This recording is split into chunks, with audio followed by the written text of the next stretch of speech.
Hello दोस्तों, आपका स्वागत है बेचुकासी अड्डा पे। और जैसा कि पिछले वीडियो में हम लोगों ने एरिया और पेरीमीटर पे सारा कॉन्सेप्ट हम लोग उसको समझ लिए थे। तो और उसमें हम लोग ट्रायंगल को देखे थे। ठीक है, तो आइए आज हम लोग ट्रायंगल पे बेस्ड कुछ क्वेश्चन को सॉल्व करेंगे और ये आप लोग भी बड़ा यूजफुल होगा। तो आइए हम लोग डायरेक्ट क्वेश्चन पे चलते हैं और वहीं पे बात करते हैं। ठीक है, तो आप लोग पता होगा, मैं कल आप लोगों को ट्रायंगल के बारे में बात किया था कि एरिया का फार्मूला क्या होता है, half into base into height, ये होता है। और एरिया का एक और फार्मूला बताया था, उसको हम लोग हीरोज फार्मूला बोलते हैं। ट्रायंगल के एरिया की बात कर रहे हैं। ठीक है, तो क्या बोलते हैं आपका S into S minus A into S minus B into S minus C. ठीक है, यही दो फार्मूले हैं हमारे एरिया निकालने के और इन्हीं पे अकॉर्डिंग हम लोग क्या क्वेश्चन सॉल्व करेंगे। आइए हम लोग क्वेश्चन को देखते हैं। ये अभी आप लोग को बेसिक लेवल का क्वेश्चन है और ये करने लगेंगे आप लोग तो फिर हम लोग और मॉडल लेवल का क्वेश्चन कराएंगे। इसको देखते हैं हम लोग। Find the area of triangle whose sides measure 8 centimetre, 10 centimetre and 12 centimetre. देखिए यहाँ पे क्या है, हमको ट्राइंगल के तीनों साइड दिया हुआ है। ठीक है, तो ट्राइंगल के जब हमको तीनों साइड पता होता है तो हम लोग कौन सा फार्मूला यूज करते हैं, ये वाला। ठीक है, तो ट्राइंगल के हमको तीनों साइड पता रहती है और हमको ट्राइंगल के बारे में कुछ नहीं बताया है, केवल हमको साइड दिया है। तो हम लोग एक क्या करेंगे, एक ट्राइंगल बना लेंगे। ठीक है, एक ट्राइंगल की साइड कितनी है, 8 सेंटीमीटर, इसकी इसकी 10 है, इसकी 12 है। बस यही हमको पता है और हमको कुछ नहीं पता है। ठीक, तो हम लोग कौन सा फार्मूला लगाएंगे, ये वाला लगाएंगे, हीरोज फार्मूला। तो इसमें हम लोग को एक दिख रहा है ये, और ये दो S minus A, S minus B, S minus C, ये क्या है, मान लीजिए ये साइड है, ये बी है, ये सी है। इस साइड की लेंथ मान लीजिए ए है, तो ए की वैल्यू कितनी है, 8 है। इस साइड की लेंथ कितनी है, बी है, तो बी की वैल्यू क्या है, 10 है। इस साइड की लेंथ सी है, तो सी की वैल्यू क्या है, 12 है। ठीक है, और वहां पे फार्मूले में हमको एक एस भी दिख रहा है। तो आप लोग को डाउट होगा कि एस क्या है, तो हम कल आप लोग को बताए थे एस क्या होता है, हाफ पेरीमीटर। ठीक है, पेरीमीटर कैसे होता है, जब तीनों साइड को हम लोग ऐड कर देंगे तो पेरीमीटर निकलता है, और जब उसको 2 से डिवाइड कर देंगे तो क्या हो जाएगा, हाफ पेरीमीटर। ठीक है, तो ये एस क्या होता है, वही होता है हाफ पेरीमीटर, ए प्लस बी प्लस सी अपॉन 2। ठीक है, तो ए बी सी सबकी वैल्यू रख के इसको अपॉन 2 कर देंगे तो एस की वैल्यू आ जाएगी। यहाँ पे देखिए ए की वैल्यू क्या है, 8 प्लस बी की वैल्यू क्या है, 10 प्लस ये सी की वैल्यू क्या है, 12 अपॉन 2। ठीक है, 8 और 12 और 8 को जोड़ेंगे तो 20 हो जाएगा, प्लस 10 30 हो जाएगा। ठीक है, तो 30 अपॉन 2 इज इक्वल टू 15 आ गया। 15 क्या आया, एस की वैल्यू आई हमारी। ठीक है, ये हमारी एस की वैल्यू आ गई। अब हमको एस की वैल्यू भी पता है और सारा ये ए बी सी भी पता है, हम यहाँ पे फार्मूला में फिट कर देते हैं। Area is equal to under root, ठीक है, S into S minus A into S minus B into S minus C. वो कहीं इंटू लगा रहे कहीं नहीं लगा रहे, मतलब वो कुछ नहीं होता है तो मल्टीप्लाई का सिंबल होता है ये, लेकिन हम लगा देते हैं। ठीक है, तो यहाँ पे क्या है, एस की वैल्यू क्या आई है, 15। तो अंडर रूट में क्या करेंगे, 15 मल्टीप्लाई एस माइनस ए करना है। ठीक है, एस की वैल्यू 15 है और ए की वैल्यू क्या है, 8। तो 15 में से हम लोग डायरेक्ट 8 को माइनस करके ही यहाँ पे लिखेंगे, तो एस माइनस 8 करेंगे तो 15 माइनस 8 करेंगे कितना आएगा, 7। ये हो गया आपका 7 मल्टीप्लाई एस माइनस बी करेंगे, मतलब 15 माइनस 10 करेंगे, है कि नहीं। तो 15 माइनस 10 करेंगे कितना आएगा, 5 इंटू एस माइनस सी करेंगे, 15 माइनस 12 करेंगे तो आपका आ जाएगा 3। अब इतनी सारी चीजें हो गई, हम इसका मल्टीप्लाई करके, और ये स्क्वायर रूट में है तो उसको बाहर निकालने की कोशिश करेंगे, जो आएगा कैलकुलेशन में वही हमारा आंसर होगा। तो हम इसको मल्टीप्लाई नहीं करते बल्कि इसका फैक्टर कर देते हैं। फैक्टर करने से क्या होगा कि ये अंडर रूट में है तो जिसका इसका 2 का पेयर बनेगा उसको हम लोग बाहर निकालेंगे, बाकी को छोड़ देंगे। तो अगर हम 15 का फैक्टर करेंगे क्या आएगा, 3 इंटू 5 ये 7 का फैक्टर तो होगा नहीं, ये खुद प्राइम नंबर है। 5 भी क्या है, प्राइम नंबर है। 3 भी क्या है, प्राइम नंबर है। ठीक है, तो हम यहाँ पे देख सकते हैं 3, 5 और 5 का पेयर बन रहा है, मतलब कि ये 5 और 3 बाहर निकल सकते हैं और 7 बाहर नहीं निकल सकता है। तो 3 इंटू 5 बाहर आ सकते हैं और 7 अंदर ही रहेगा, क्योंकि 7 अकेले है। तो ये कितना हो जाएगा, 15√7। ये आपका क्या आ गया, सेंटीमीटर स्क्वायर। ये आपका हो गया ट्रायंगल का एरिया। ओके, तो क्वेश्चन में हम लोगों से केवल एरिया पूछा था और कुछ नहीं पूछा था। तो ये फार्मूला आई होप आप लोग को यूज करने अब आ चुका होगा। ठीक है, अगर मान लीजिए अगर इसी क्वेश्चन में आप लोग से पेरीमीटर पूछा होता कि ट्रायंगल का पेरीमीटर क्या होता है, तो क्या बोलेंगे आप लोग, ये तीनों साइड को ऐड कर देंगे यहाँ पे जो हम किए हैं। ठीक है, तो पेरीमीटर क्या होगा, 30। ठीक है, पेरीमीटर अगर केवल पेरीमीटर पूछेगा तो पेरीमीटर 30 होगा, क्योंकि तीनों साइड को ऐड कर देंगे। लेकिन एस क्या है, एस हाफ पेरीमीटर है, वो हम लोग इसको इस फार्मूले में फिट करने के लिए निकाले हैं। तो आपसे अगर पेरीमीटर पूछेगा तो वैसे करेंगे। आइए सेकंड क्वेश्चन देखते हैं।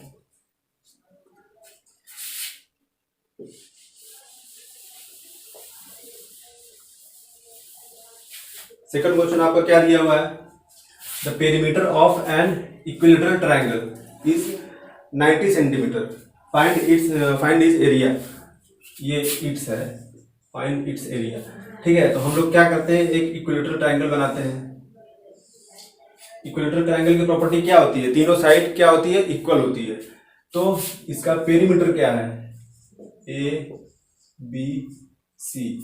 ठीक है, सपोज कर लीजिए तो कोई ये साइड A है, तो तीनों साइड A होगी, है कि नहीं। जब एक साइड A हो तो तीनों साइड A होगी, क्यों, क्योंकि इक्विलेटरल ट्रायंगल है, इसकी प्रॉपर्टी चाहिए। ठीक है, पेरीमीटर इक्वल टू क्या होगा, A plus A plus A। तीनों पेरीमीटर में क्या करते हैं, तीनों साइड को सम कर देते हैं। तो A प्लस A करेंगे, कितना आ जाएगा, 3A। ठीक है, और क्वेश्चन में आप देख सकते हैं कि हमको इक्विलेटरल ट्रायंगल का पेरीमीटर हमको दिया हुआ है। ठीक है, पेरीमीटर दिया हुआ है, तो ये 3A किसके इक्वल होगा, 90 के, है कि नहीं। 3A जो है 90 के इक्वल होगा। तो हम इससे क्या करेंगे, A की वैल्यू हम फाइंड कर सकते हैं। तो 90 ये इधर ट्रांसफॉर्म होगा तो इसके डिवीजन में आ जाएगा, तो A की वैल्यू कितनी आ जाएगी, 30। ठीक है, तो हमको इसकी वैल्यू कितनी पता चल गई, 30। मतलब पेरीमीटर के हेल्प से हम क्या किए, इक्विलेटरल ट्रायंगल का एक साइड फाइंड कर लिए। हमको साइड जब फाइंड हो गया तो हम क्या करेंगे, हम इसका एरिया सॉल्व कर सकते हैं, क्योंकि हमको एरिया का फार्मूला पता है, √3/4A²। यही होता है इसके एरिया का फार्मूला। कल हम लोग इसको ड्राइव किए थे, आप लोग इसको देख सकते हैं पिछले वीडियो में। उसका लिंक पिछले वीडियो का लिंक डिस्क्रिप्शन बॉक्स में पड़ा हुआ है। ठीक है, तो हम लोग का ये एरिया का फार्मूला होता है, किसके एरिया का, इक्विलेटरल ट्रायंगल के एरिया का फार्मूला होता है। अब हमको A की वैल्यू पता है, इस फार्मूले में वैल्यू को हम लोग पुट कर सकते हैं। आइए देखिए, √3/4A। A की वैल्यू क्या है, 30। तो वहां पे A का स्क्वायर है, तो हम क्या करेंगे, हमें 30 का स्क्वायर कर देंगे। तो स्क्वायर मतलब क्या, 30 इंटू 30 हम 2 बार लिख सकते हैं। ठीक, आइए देखते हैं कुछ कटने लायक है, कटने लायक हो तो काट देंगे।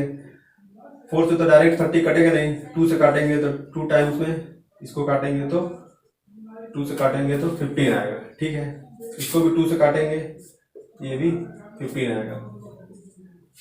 मतलब ये नीचे का 4 खत्म हो गया, ऊपर क्या बचा, 15। यहाँ पर क्या बचा, √3 इंटू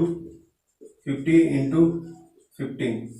ठीक है, तो यहाँ 15 का मल्टीप्लाई 15 करेंगे कितना है, मतलब 15 का स्क्वायर। तो 15 का स्क्वायर कितना होता है, 225। 250√3। और एरिया है, तो एरिया की यूनिट क्या होती है, सेंटीमीटर स्क्वायर। ठीक है, एरिया की यूनिट हमेशा स्क्वायर में होती है। तो हम क्या किए, हमको पेरीमीटर पता था, पेरीमीटर की हेल्प से हम क्या किए, एरिया को फाइंड कर लिए। ये हमारा हो गया क्वेश्चन, दोनों पेरीमीटर भी हो गया। हाँ, अगर इसी में हमको हाइट पूछा होता है इसका, कि इक्विलेटरल ट्रायंगल है, इसकी ये है हाइट है, तो इसका हम लोग हाइट कैसे करते हैं। हम लोग हाइट का फार्मूला जैसे कि पिछले वीडियो में बताए थे आप लोग को, कि ये तो हो गया क्या, उसका इक्विलेटरल ट्रायंगल के एरिया का फार्मूला। हाइट का फार्मूला क्या होता है, √3/2A। ठीक है, हाइट फार्मूला √3/2 a होता है। तो हम लोग क्या करेंगे, अब एक वैल्यू, अगर हमसे इस क्वेश्चन में हाइट पूछा नहीं है, लेकिन अगर बाई चांस अगर पूछे तो हम आपको एक ही क्वेश्चन में दोनों चीज बता दे रहे हैं। तो फार्मूला आप पुट कर देंगे, ठीक है, फार्मूला में पुट कर देंगे तो √3/2 ये है ही, और एक वैल्यू क्या है 30, मतलब ए मतलब क्या, साइड, इक्विलेटरल ट्रायंगल की एक साइड कितनी है, ये हो गया। ये कर देंगे तो क्या हो जाएगा 15, कितना आ जाएगा 15√3, ठीक है, सेंटीमीटर। हाइट है केवल, सेंटीमीटर में आएगा, एरिया रहता था स्क्वायर में होता है। तो ये आपका दोनों क्वेश्चन हो गया। इसमें जो भी कंफ्यूजन आपको नहीं होना चाहिए, जो भी प्रॉब्लम होगी आप लोग कमेंट कर सकते हैं। आइए देखते हैं नेक्स्ट क्वेश्चन। आइए हम लोग सॉल्व करते हैं क्वेश्चन नंबर 3 और 4। ओके, क्वेश्चन नंबर 3 हम लोग पढ़ते हैं। क्वेश्चन नंबर 3 में क्या दिया हुआ है, a triangle with 3 equal sides has its area equal to 3√3 centimetre square, find its perimeter. वही सेम क्वेश्चन है जैसा पिछला क्वेश्चन हम लोगों ने किया था, क्वेश्चन नंबर 2। पहले दिया ट्राइंगल विथ 3 इक्वल साइड। जब 3 इक्वल साइड दिया तो जाहिर सी बात है वो क्या है, इक्विलेटरल ट्राइंगल है, ठीक है। इक्विलेटरल ट्राइंगल का हमको एरिया दिया हुआ है, हमको इसमें पेरीमीटर फाइंड करना है। तो हम एरिया की हेल्प से इक्विलेटरल ट्राइंगल की एक साइड फाइंड कर लेंगे, और जब साइड फाइंड हो जाएगी तो हम लोग पेरीमीटर सॉल्व कर सकते हैं। तो एरिया हमको दिया हुआ है कितना, 3√3 सेंटीमीटर स्क्वायर। हम लोग को एक साइड जो है, साइड नहीं पता है, अगर हमको साइड पता चल जाएगी तो हम क्या करेंगे, तीनों साइड को सम कर देंगे तो हमारा पेरीमीटर सॉल्व हो जाएगा। एरिया का फार्मूला क्या होता है, √3/4 सॉरी √3/4 और a का स्क्वायर, मतलब कि ये साइड स्क्वायर, ठीक है, यही फार्मूला होता है। तो ये हम लोग को एरिया तो पता है 3√3 है, तो इसके इक्वल टू ये हो जाएगा 3√3। भाई एरिया का फार्मूला है और एरिया हमको चूंकि दिया हुआ है तो इसके इक्वल ये हो जाएगा। तो बाकी चीजें हम लोग सॉल्व करके क्या करेंगे, साइड को हम लोग कैलकुलेट कर सकते हैं। यहाँ आप देखिए, साइड स्क्वायर अगर इधर रहने दे, इस चीज को हम लोग उधर ट्रांसफॉर्म करेंगे तो क्या हो जाएगा, ये 4 इधर क्या डिवीजन में है, उस साइड जाएगा तो इसके मल्टीप्लिकेशन में हो जाएगा। ये 3 क्या है, इसके मल्टीप्लिकेशन में है, उस साइड जाएगा तो डिवीजन हो जाएगा। तो 3√3 ये तो जैसे का तैसे है, ये जब इस साइड आएगा तो चेंज हो जाएगा, 4/√3 हो जाएगा। ओके, यहाँ देखिए √3 से √3 कैंसिल हो जाएगा, बचेगा क्या, साइड स्क्वायर इक्वल टू क्या बचेगा 4 और ये 3, मतलब कितना हो जाएगा 12, ये आपका हो गया 12। तो भाई √3 से √3 कैंसिल हो गया, 4 × 3 के अंदर 12 आ जाएगा। अब देखिए हमको यहाँ पे साइड स्क्वायर है तो हमको फाइंड करना है साइड। तो ये स्क्वायर को जब उस तरफ ले जाएंगे तो ये क्या, इस पे अंडर रूट हो जाएगा, तो side equal to under root में आ जाएगा आपका ये 12। अब इसको हमको सॉल्व करना है तो क्या करेंगे, इसका फैक्टराइजेशन कर देंगे, अंदर जिसका पेयर बनेगा उसको बाहर निकाल देंगे। तो 12 का पेयर क्या बन सकता है, 2 × 2 × 3, 2 2 जा 4, 4 3 जा 12। तो हम देख रहे हैं यहाँ पे हमारा 2 का पेयर बन रहा है, तो 2 बाहर निकल सकता है और 3 बाहर नहीं निकल सकता है। तो साइड इक्वल टू क्या आ गया 2√3। हमको साइड पता चल चुकी है तो हम पेरीमीटर आसानी से सॉल्व कर सकते हैं। भाई एक साइड ये है तो तीनों साइड का सम कितना होगा, इसमें 3 से मल्टीप्लाई कर दीजिए या इसको 3 बार ऐड कर दीजिए, एक ही बात है। तो perimeter is equal to 3 × side, ठीक है। तो 3 × साइड करिए या तो साइड को आप 3 बार ऐड करिए, एक ही बात होती है। तो 3 × साइड हम क्या कैलकुलेट किए हैं 2√3, तो इक्वल टू कितना आएगा 3 2 जा 6√3 सेंटीमीटर। ये क्या आ गया आपका, ये आ गया आपका पेरीमीटर, ये आ गया आपका साइड, ठीक है। और एरिया आपको दिया ही था। तो इस इक्विलेटरल ट्रायंगल में हम लोग सारी चीजें कैलकुलेट कर ली हैं। तो ये सारी चीजें हो गई। अब आइए एक क्वेश्चन हम लोग सॉल्व कर लेते हैं, राइट एंगल ट्रायंगल पे बेस्ड है। ये बुक में क्वेश्चन दिया नहीं था राइट एंगल का, तो हम थोड़ा सा कहीं से और लिए हैं। तो राइट एंगल ट्रायंगल क्या है कि आप देखिए, right angle triangle ABC where angle B is right angle. एक ट्रायंगल है ABC, उसमें जो एंगल B है वो राइट एंगल, मतलब राइट एंगल मतलब वो 90 डिग्री का है। Okay, angle C is 30 degree. If hypotenuse is 12 centimetre find its area. ठीक है, यहाँ पे देखिए आप लोग, ये हम लोग क्या किए, एक राइट एंगल ट्रायंगल हम यहाँ पे ड्रॉ कर दिए हैं। ठीक, और आपको हम फार्मूला क्या बताया था एरिया का। ठीक है, राइट एंगल ट्रायंगल हो या कोई भी ट्रायंगल हो, एरिया का सबसे बेसिक फार्मूला होता है half into base into height, ये होता है। तो और यहाँ पे हमको क्या पता है, अगर ये ट्रायंगल ए बी और सी है तो एंगल बी हमको बोल रहा है कि 90 डिग्री का है, मतलब ये राइट एंगल ट्रायंगल है। और एंगल सी क्या है, 30 डिग्री का है। और हाइपोटेनस हमको दिया है, हाइपोटेनस मतलब हमको ये दिया है कितना, 12। ठीक है, ये दिया हमको 12 सेंटीमीटर। तो आप इसका एरिया सॉल्व कीजिए। तो एरिया के लिए हम जानते हैं कि हमको एरिया के लिए हाइट और बेस की जरूरत पड़ती है, और इस क्वेश्चन में ना हमको हाइट दिया हुआ है ना हमको बेस दिया हुआ है। तो क्या करेंगे, इस एंगल और हाइपोटेनस की हेल्प से क्या करेंगे, हम हाइट भी निकालेंगे और बेस भी निकालेंगे। एक चीज देखते हैं, यहाँ पे ये हाइपोटेनस है और ये क्या है, हाइट, मतलब परपेंडिकुलर है। तो एक चीज हम लोग देखे हैं कि जब साइन कॉस आप लोग पढ़ रहे थे कि परपेंडिकुलर में और हाइपोटेनस में रेशियो किसमें शो होता है, साइन में। तो यहाँ पे, और ये एंगल 30 है, तो sine theta is equal to क्या होता है, परपेंडिकुलर अपॉन हाइपोटेनस। यहाँ पे हमको ये एंगल है, इस एंगल के लिए परपेंडिकुलर क्या होगा, ये होगा, हाइपोटेनस क्या होगा, ये होगा। तो हम क्या करेंगे, sine 30 is equal to, perpendicular हमको नहीं पता है, P लिख देते हैं। ठीक है, हाइपोटेनस हमको पता है 12, यहाँ पे 12 लिख देते हैं। अब साइन 30 की वैल्यू हमको निकालना पड़ेगा। तो साइन 30 की वैल्यू क्या होती है, आप लोग याद करिए, 1/2 होती है, इक्वल टू P/12 आ गई। अब यहाँ से हम क्रॉस मल्टीप्लिकेशन करके P की वैल्यू सॉल्व करेंगे, क्या आएगी, P की वैल्यू सॉल्व करेंगे तो P इज इक्वल टू 12/2 हो जाएगा। ओके, तो P की वैल्यू कितनी आ गई, 6। मतलब परपेंडिकुलर हम सॉल्व कर लिए, यहाँ पे ये आ गई 6। हमको दो चीज फाइंड करना था, जिसमें से हम एक चीज फाइंड कर चुके हैं, क्या, हाइट हमको निकल गई है। अब हमको बेस फाइंड करना है। तो या तो हम परपेंडिकुलर और बेस इसको भी यूज कर सकते हैं। तो परपेंडिकुलर और बेस में रेशियो कौन सा करता है, 10। तो यहाँ पे हम 10 का यूज करके भी सॉल्व कर सकते हैं, या अगर इसकी हेल्प से करना चाहते हैं तो बेस और हाइपोटेनस में रेशियो कौन सा करता है, कॉस। तो आप cos 30 के भी हेल्प से आप बेस कैलकुलेट कर सकते हैं। यहाँ पे आपके पास दो ऑप्शन है, लेकिन आइए हम लोग किससे करते हैं, cos से कर लेते हैं। 10 का तो आप लोग बहुत बार किए हैं, देखें, cos कर लेते हैं, cos 30।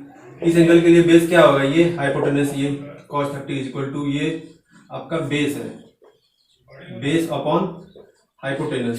cos 30 की वैल्यू कितनी होती है, √3/2 is equal to base upon hypotenuse कितना है, 12। ओके, और यहाँ पे अगर हम क्रॉस मल्टीप्लिकेशन करेंगे, यहाँ पे इक्वल टू है, क्रॉस मल्टीप्लिकेशन करेंगे तो बेस इक्वल टू, ये उधर जाके मल्टीप्लाई हो जाएगा, है कि नहीं। तो √3/2 इंटू आपका आ जाएगा 12।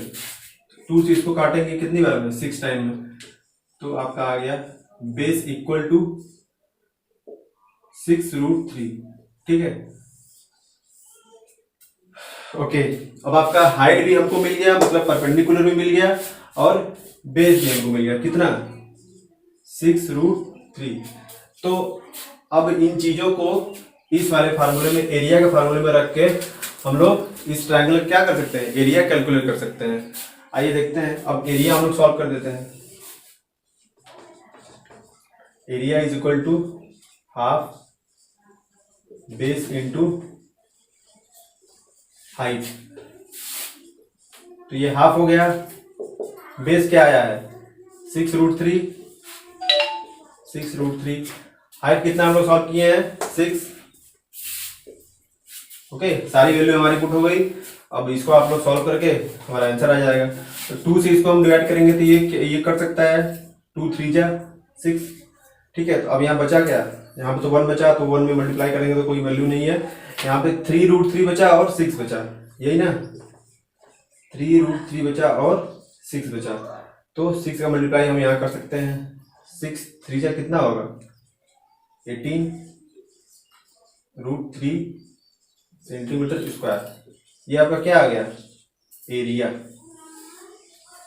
ठीक है, ये आपका इस राइट एंगल ट्रायंगल का एरिया आ गया। मतलब कि अगर आप लोगों को केवल ये एंगल और हाइपोटेन्यूज दिया रहेगा तो आप लोग हाइट और बेस निकाल के ऐसे आप लोग एरिया सॉल्व कर सकते हैं। इसी में आपको अगर पेरीमीटर पूछा रहेगा तो यहाँ देख रहे हैं हमको तीनों साइड हमको पता है, तीनों साइड पता है तो आप इसको तीनों साइड को ऐड करके पेरीमीटर निकाल सकते हैं। तो इस तरह से होता है ट्रायंगल में ये सारे क्वेश्चन। ठीक है, तो इसी बेस पे आप लोग इसको और भी क्वेश्चन सॉल्व करिए अपने चैप्टर का और एक्सरसाइज करते रहिए। और मैथ तो प्रैक्टिस करने का चीज़ ही है, तो आप लोग जितना प्रैक्टिस करेंगे उतना परफेक्ट बनेंगे। ठीक है, और आप जब आप लोग परफेक्ट बन जाएंगे तो आप लोग इससे टेंशन मत लीजिए कि सर बहुत लंबा बहुत लॉन्ग वे में करा रहे हैं। नहीं, ये लॉन्ग वे में हम इसलिए हो जा रहा है कि मैं आप लोगों को समझा रहा हूँ। ठीक है, जब मैं आप लोगों को समझा रहा हूँ तो समझाने में चीज़ें थोड़ा सा लॉन्ग हो जाती हैं, लेकिन जब आप लोग समझ जाएंगे ना तो बहुत सारा स्टेप आप स्किप कर देंगे। ठीक है, इतनी सारी चीज़ें नहीं करेंगे, आप डायरेक्ट वैल्यू पुट करेंगे इतना आ जाएगा, फिर वैल्यू पुट करेंगे इतना आ जाएगा, फिर वैल्यू पुट करेंगे इतना आ जाएगा। ठीक है, सारा हम तो सारा कुछ लिख रहे हैं यहाँ पे, सारा समझा रहे हैं, इसलिए लॉन्ग हो जा रहा है, तो उसकी दिक्कत नहीं है। और ट्रिक के लिए मत परेशान हुई है, ट्रिक हम नहीं पढ़ाते हैं, हम ट्रिक जानते ही नहीं है, हम ट्रिक नहीं पढ़ाएंगे। जो पढ़ाएंगे कॉन्सेप्ट पढ़ाएंगे, आप लोग समझिए। बाकी चीज़ें हो गई, ऐसे ही हो गया। इसके बाद हम लोग क्या शुरू करेंगे रेक्टेंगल। ठीक है, उसके बाद हम लोग क्वाड्रिलेटरल रेक्टेंगल शुरू करेंगे और धीरे धीरे हमारी चीज़ें आगे बढ़ती रहेंगी। पहले हम ट्रायंगल का पूरा कॉन्सेप्ट बताए हैं, आज ट्रायंगल का क्या किए हम लोग क्वेश्चन सॉल्व करा दिए, तो अच्छा खासा आप लोग का कॉन्सेप्ट बिल्ड हो गया होगा। इसके बाद हम लोग रेक्टेंगल का कॉन्सेप्ट बताएंगे, सारा फार्मूला बताएंगे उसका, उसके बाद उसका क्वेश्चन कराएंगे। फिर हम लोग और रेक्टेंगल में सारा जितना होता है पैरेललोग्राम, रोम्बस, स्क्वायर, रेक्टेंगल, जितने टाइप के होते हैं क्वाड्रिलेटरल, सबको हम लोग देखेंगे। उसके बाद हम लोग चलेंगे सर्कल पे। ऐसे ही करके हमारी चीज़ें धीरे धीरे आगे बढ़ते रहेंगी। आप लोग चैनल से जुड़े रहिए, आपका अपना चैनल है और कोशिश करिए कि ज़्यादा से ज़्यादा शेयर करें आप लोग और बढ़ें। ठीक है।